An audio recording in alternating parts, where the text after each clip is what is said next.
Passemos agora à nossa segunda classe gramatical, o adjetivo. Como eu bem disse anteriormente, existem algumas classes gramaticais que existem em função do substantivo. Quais são elas? Adjetivo, artigo, pronome, numeral. Então agora nós vamos falar de uma classe gramatical cuja existência está diretamente relacionada à existência do substantivo. Não é à toa que a palavra adjetivo é adjetivo. Este ad vem do latim que significa junto, e já sere significa lançar. Então é algo que é lançado junto. Lançado junto a quem? Adivinha? Ao substantivo. Então a palavra adjetivo, na sua própria origem, na sua própria etimologia, já diz a que veio, São palavras que vieram para se lançar, para serem colocadas ali ao lado de um substantivo.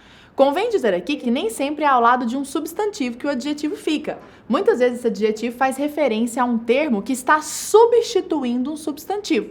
É o que acontece, por exemplo, com um pronome.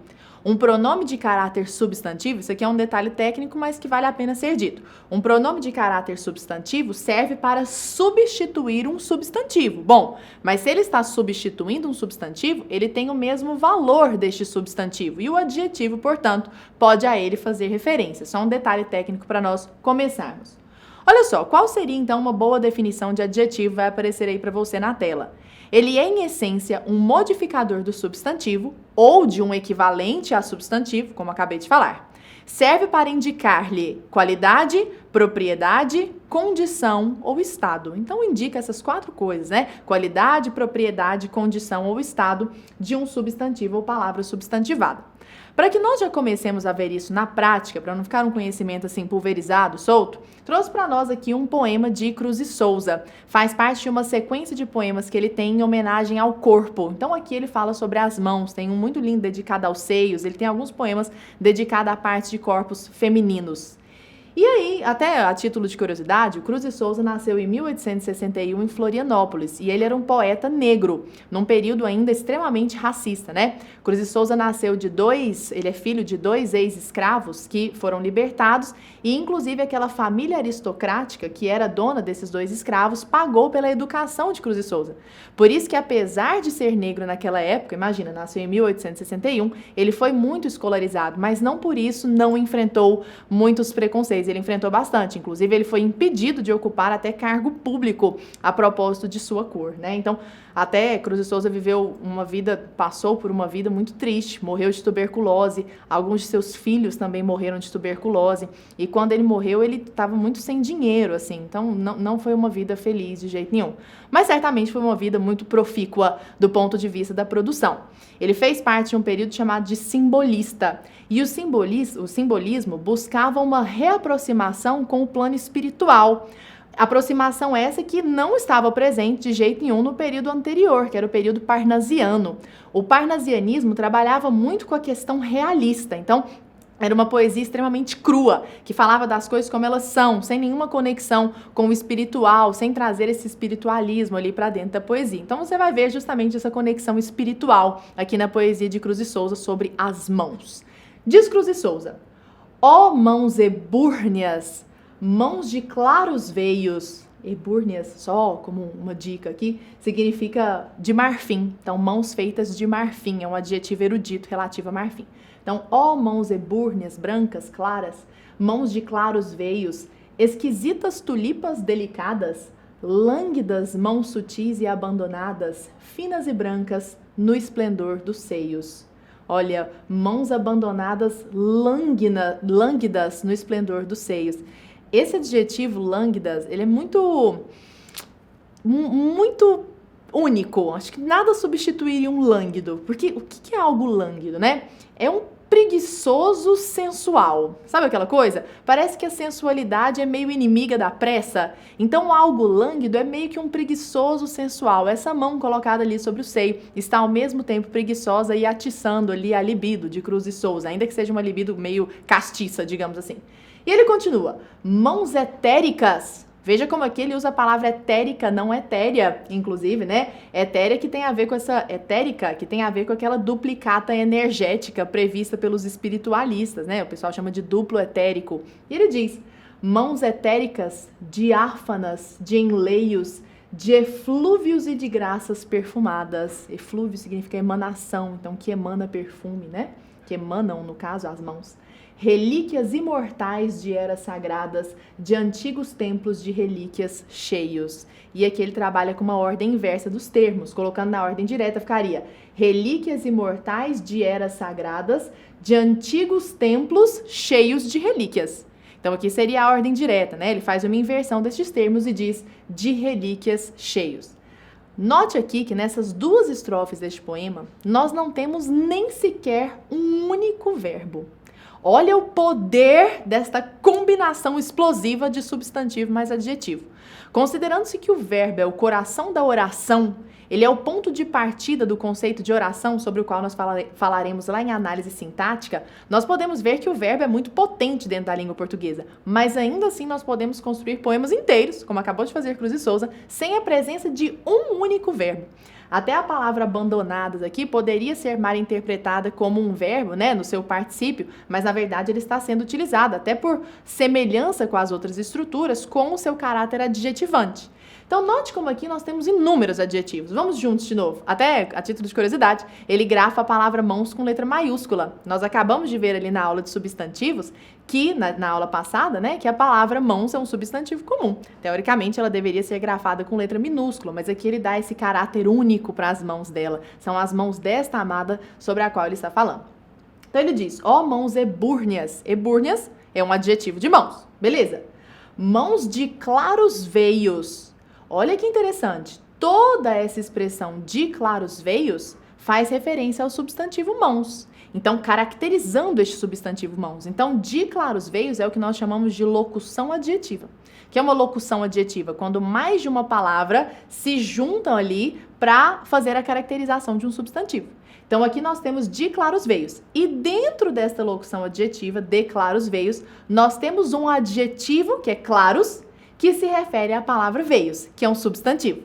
Tá vendo como a língua portuguesa é mais complexa do que parece? Às vezes nós estudamos adjetivos e achamos que eles estão sempre sozinhos, né? Não, muitas vezes eles trabalham dentro de uma expressão de caráter adjetivante. Isso se chama locução adjetiva. Então vamos lá. Esquisitas tulipas delicadas. Esquisitas e delicadas são adjetivos que estão caracterizando o substantivo tulipas. Lânguidas mãos sutis e abandonadas, lânguidas, sutis e abandonadas, caracterizam, são adjetivos do substantivo mãos. Finas e brancas no esplendor dos seios. Aí aqui nós temos dois adjetivos e uma locução adjetiva. Finas e brancas, caracterizando as mãos, e no esplendor dos seios, também caracterizando as mãos. Então, se eu digo, aí muita gente que já está acostumada, inclusive, com a análise morfológica, poderia questionar, olha, mas será que aqui não seria um adjunto adverbial de lugar? E a resposta é não, por analogia com o resto. Então, isso aqui não pode ser um advérbio, embora esteja indicando lugar. Por quê? Porque o objetivo não é fazer essa expressão, né, essa no esplendor dos seios, não está fazendo remissão a nenhum verbo, mas propriamente a mãos. E mãos é um substantivo. Como se chama o elemento que caracteriza um substantivo? Adjetivo.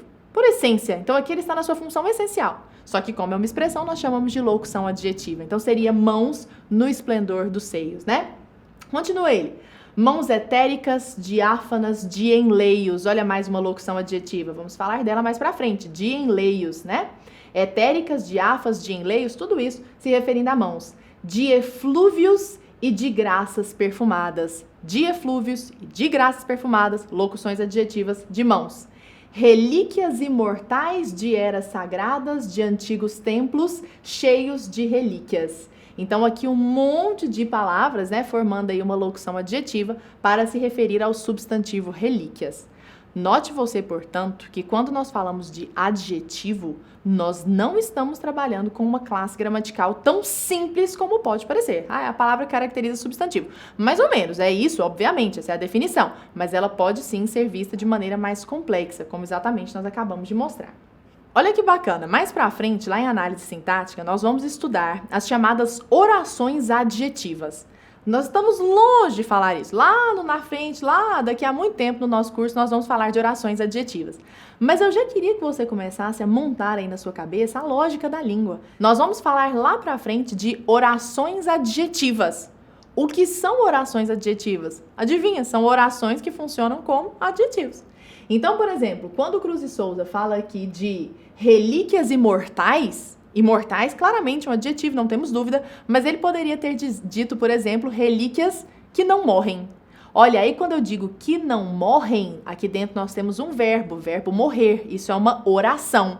Mas é uma oração que tem precisamente o mesmo valor semântico de imortais, percebeu? Por isso que ela vai se chamar oração adjetiva. Então, lá na frente, nós já estamos começando a sedimentar esse caminho agora. O que é uma oração adjetiva? É aquela que desempenha exatamente as funções de um adjetivo. Ela tem a mesma finalidade semântica. Convém nós dizermos, reiterarmos, na verdade, algo que já foi dito lá em substantivos e mostrar aqui mais alguns exemplos. Substantivo e adjetivo são duas classes gramaticais muito próximas, mas assim, próximas num nível que eventualmente elas são cambiáveis e eventualmente elas são confundíveis. Então, às vezes, você vê determinada construção e você não sabe quem é substantivo e quem é adjetivo. Alguns exemplos para nós, olha lá, ditado popular. Mais vale um cachorro amigo que um amigo cachorro. Olha a sabedoria do povo. Mais vale um cachorro, olha, cachorro é o ser. Qual é a característica deste ser? Amigo. Então, veja como aqui amigo está funcionando como um adjetivo do substantivo cachorro, uma característica deste cachorro. Então, mais vale um cachorro amigo que um amigo cachorro, aqui hoje é o contrário. Aqui o amigo é o ser, e ser cachorro é o adjetivo deste amigo, é uma característica deste amigo. Então, note como a mera troca, né, a mera inversão da posição fez com que nós trocássemos completamente o sentido dos termos.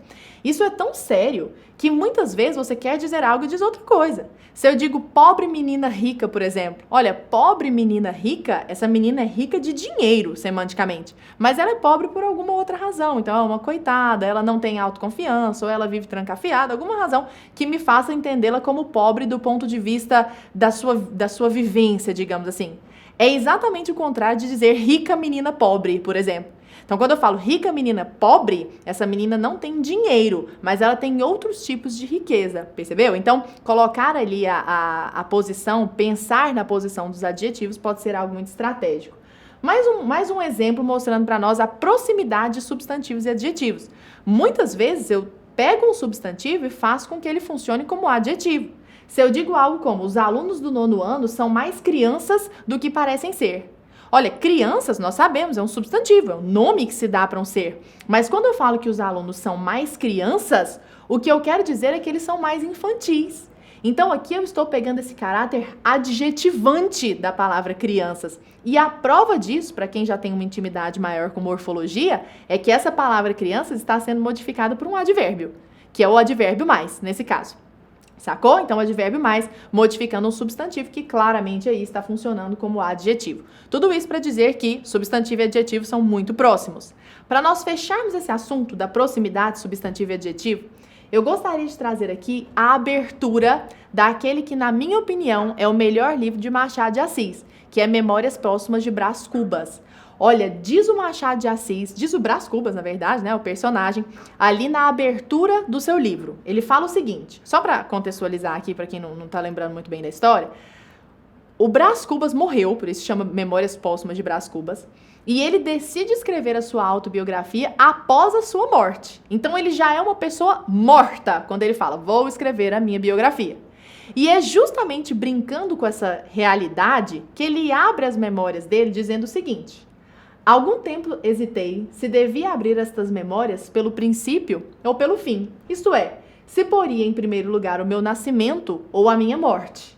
Suposto o uso vulgar seja começar pelo nascimento, duas considerações me levaram a adotar diferente método. A primeira é que eu não sou propriamente um autor defunto, mas um defunto autor, para quem acampa, ou seja, o local de enterro, para quem acampa foi o berço.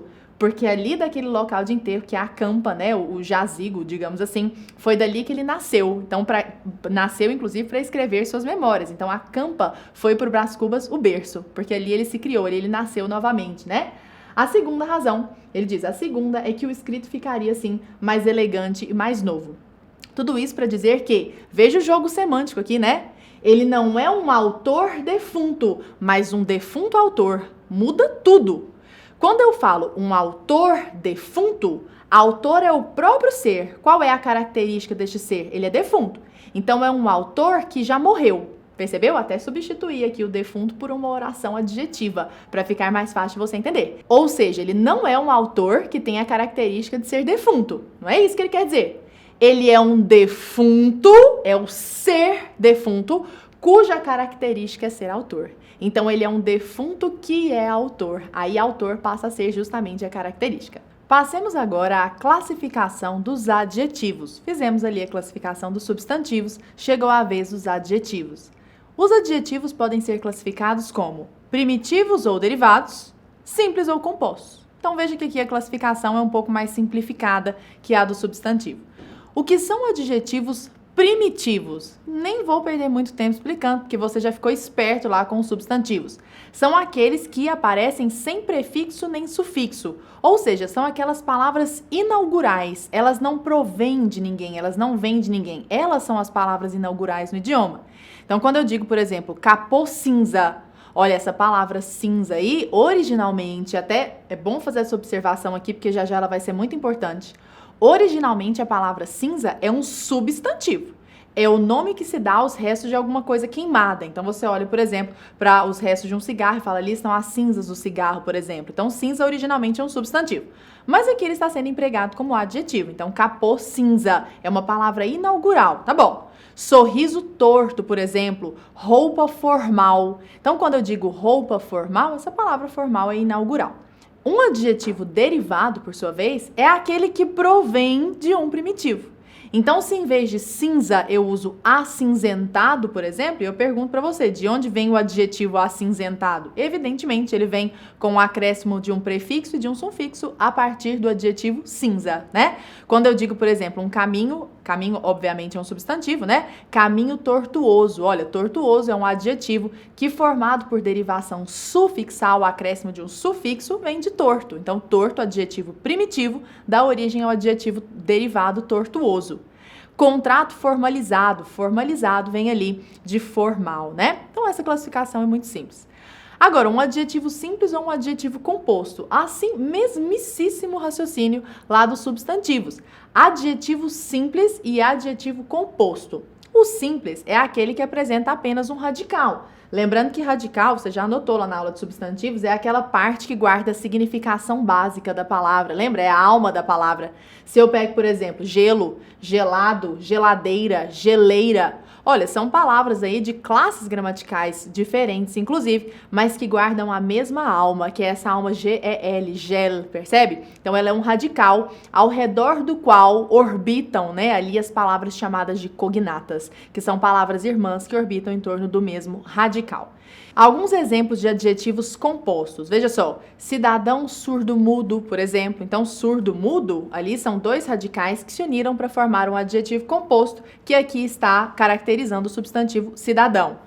Império Luso-Brasileiro, por exemplo, aqui nós temos um adjetivo composto formado por essa primeira parte, luso, que faz referência a Portugal, é até uma parte mais erudita, digamos assim, né? Então, Luso-Brasileiro, Império Luso-Brasileiro, procedimento médico-cirúrgico, adjetivo que trabalha com dois radicais, é um adjetivo composto. Nós temos também uma classificação interessante que vale a pena ser comentada aqui, que é dos adjetivos pátrios ou gentílicos. Hoje em dia existe aí até certa confusão nessa nomenclatura, mas havia originalmente ali certa diferença. Os adjetivos pátrios são aqueles que fazem referência à proveniência, são adjetivos que indicam proveniência de estado, cidade, país, continente. Alguns exemplos de adjetivos pátrios. Homem brasileiro, brasileiro é um adjetivo pátrio de homem. Acordo luso-americano, cidadão senegalês, mercado asiático, milho goiano, por exemplo. Então, essas palavras todas indicam procedência, são todas tidas como adjetivos pátrios. Os adjetivos gentílicos, por sua vez, originalmente, quando se fazia essa distinção, os gentílicos indicavam raças e povos. Então, por exemplo, quando eu digo povo israelita, esse israelita aí que está caracterizando o substantivo povo é o que a gente chamava de adjetivo gentílico. Hoje em dia, essa diferenciação entre os dois realmente parece ter caído por terra, mesmo porque a NGB, já falamos sobre ela lá na nossa aula 1, Nomenclatura Gramatical Brasileira, registra apenas o nome adjetivo pátrio. Então, acabou que tudo ali entrou em adjetivo pátrio, quando se indica procedência de alguma coisa. Nessa seara de raciocínio, né, falando aí dos adjetivos pátrios, nós nós temos que destacar, dar um destaque especial para os adjetivos pátrios compostos, porque eles costumam trazer aí certa angústia, certos problemas para nós. Para a formação dos adjetivos pátrios compostos, prefere-se sempre primeiro, como você pode observar aí na tela, as formas curtas e contraídas ou as formas mais antigas. Se houver igualdade silábica, ou seja, o mesmo número de sílabas, prefere-se a ordem alfabética. Nossa, falando assim parece uma coisa muito difícil, mas não tem nada disso. Por exemplo, se eu pego um adjetivo pátrio composto de francês, eu tenho empresas, por exemplo, e a origem dessas empresas é a partir da colaboração de 3 países. Quais são esses países? França, Alemanha e Brasil.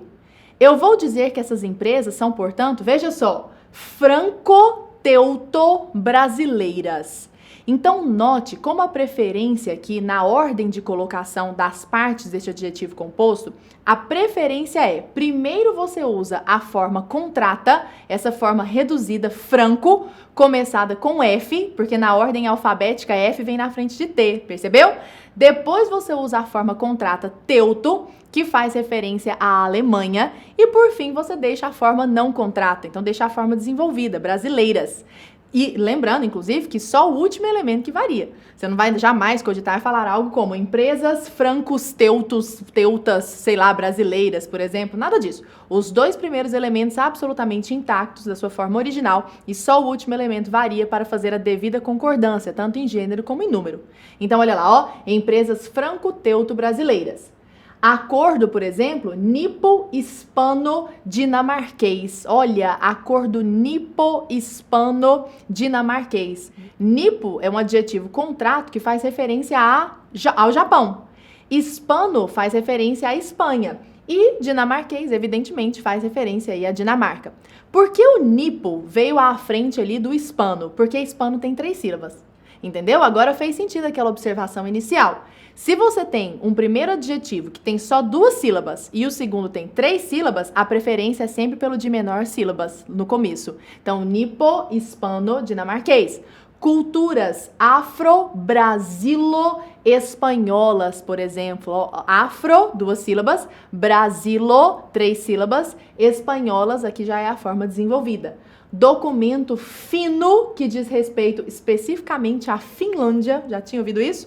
Documento fino ítalo-australiano. E aqui, Itália fazendo referência à Itália, né? E ítalo fazendo referência à Itália e australiano fazendo referência à Austrália. Então, nós temos um documento aí, neste caso, que tem essas 3 procedências. Vale a pena nós ressaltarmos algumas dessas formas contratas, essas formas mais originais, digamos assim, porque elas costumam até trazer certo susto às pessoas. Nossa, nunca tinha ouvido falar disso. Por exemplo, dano faz referência à Dinamarca. Então, um acordo dano-brasileiro, por exemplo, é um acordo que foi feito entre a Dinamarca e o Brasil. Sino faz referência à China. Este produto é sino-europeu, por exemplo, de uma parceria entre a China e a Europa, de alguma forma. Então, sino é um adjetivo que se refere à China. Mais alguns que merecem destaque. Lá no seu material tem vários e vários. Aqui eu estou trazendo só alguns. Fino, que faz referência à Finlândia. Teuto ou germano, tanto faz, fazendo referência à Alemanha. Nipo, fazendo referência ao Japão. É claro que a existência das formas contratas não invalida a existência das formas longas. Então, por exemplo, você pode dizer sino num adjetivo composto, como sino brasileiro, acordo sino brasileiro, mas facilmente, sem drama, você pode dizer um acordo chinês e brasileiro, por exemplo, não tem problema nenhum. Então, a existência da forma contrata sino não inviabiliza, não invalida a existência da forma desenvolvida, da forma mais longa chinês, por exemplo, tudo bem? Aqui convém, agora falando de adjetivos, nós fazermos uma reflexão. A escolha dos adjetivos, muitas vezes, revela uma preferência, revela um juízo de valor de quem está enunciando, de quem está discursando. Então, por exemplo, você pega o mesmo veículo de comunicação que faz as seguintes construções, valendo-se aqui de adjetivos muito, eu diria, sintomáticos. Olha só. Após tweets polêmicos, Gagliasso e Eubank excluem críticas a youtuber. Tweets polêmicos. Nós sabemos, conhecemos ali a história e nós sabíamos que eram tweets teoricamente machistas, né? Então aqui eles são apenas tweets polêmicos. Polêmico pode significar um monte de coisa, é uma palavra um tanto quanto ampla. Agora, o mesmo veículo de comunicação aparece com a seguinte manchete, olha só. Titi Miller responde mensagens machistas de Gentili e Carioca no Twitter. Então você vê que é o mesmo tipo de motivação, digamos assim, que seria o suposto machismo. Mas ali em cima, no gagliaço, é tweet polêmico. Aqui embaixo, por exemplo, já são mensagens machistas. Então aqui a palavra machista muito difere da palavra polêmicos, né? Então machistas e polêmicos revelam aí juízos de valores distintos. Por que eu estou dizendo isso? Porque é fundamental que nós estejamos sempre atentos às escolhas lexicais que os locutores fazem, porque elas revelam muito sobre as reais intenções, sobre aquilo que de fato está por trás do raciocínio construído. Não é incomum que nós vejamos, por exemplo, uma manifestação acontecendo e essa mesma manifestação seja coberta por dois veículos de comunicação de vertentes distintas e uma comunique assim, por exemplo, olha, manifestação pacífica leva mensagens de igualdade e amor à população, por exemplo. Então tá ali, o veículo X cobriu a manifestação e fez essa manchete, digamos. Outro veículo de comunicação que cobriu a mesma manifestação vai dizer, por exemplo, protesto ultra radical tumultua a rua e impede cidadãos de passar. Olha só que coisa, tá vendo? É muito comum que isso aconteça. Às vezes você vê a veiculação do mesmo fato por mídias distintas, você chega a achar, inclusive, que o fato é diferente, o fato noticiado é diferente. Por quê? Porque a escolha lexical revela muito sobre a intencionalidade discursiva de quem está fazendo aquela mensagem, quem está construindo aquela mensagem. Vale a pena que nós estejamos sempre muito atentos a essa questão.